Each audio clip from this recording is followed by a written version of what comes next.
Unit 3 Subdit 3 Jatanras Ditreskrim Polda Sumsel meringkus 5 spesialis pelaku pencurian sapi di wilayah Kecamatan Rambutan, Kabupaten Banyuasin.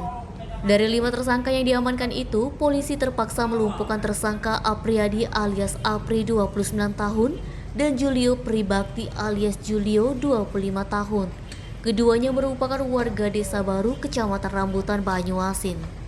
Lalu ikut diamankan tersangka lain yakni Herianto alias Eri 32 tahun, Andi Wibowo 34 tahun yang merupakan penadah sapi hasil curian dan MN 17 tahun.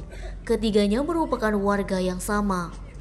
Kelima tersangka diringkus tim Opsnal yang dipimpin oleh Kompol Iputu Suryawan SHSIK saat berada di kawasan Desa Pulau Kedongdong, Desa Baru, Kecamatan Rambutan, Banyuasin pada Rabu 23 November 2022 siang.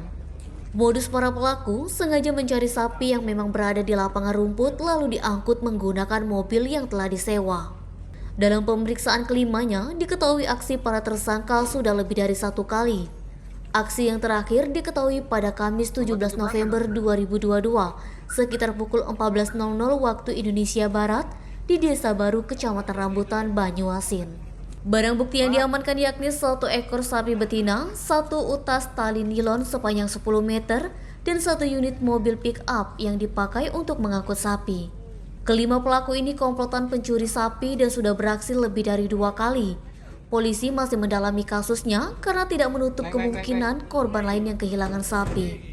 Akibat ulahnya, kelima tersangka dijerat dengan pasal 363 KUHP dengan ancaman 5 tahun penjara dan pasal 480 KUHP dengan ancaman 4 tahun penjara. Di hadapan polisi, tersangka Julio yang merupakan otak komplotan mengaku sapi yang dicuri dijual lagi kepada warga yang memiliki hajatan di desanya. Namun jika tidak ada yang memesan, sapi tersebut akan dijual dengan murah. Mereka menjual 4,5 juta untuk 1 ekor sapi. Edo Sumekdotku melaporkan.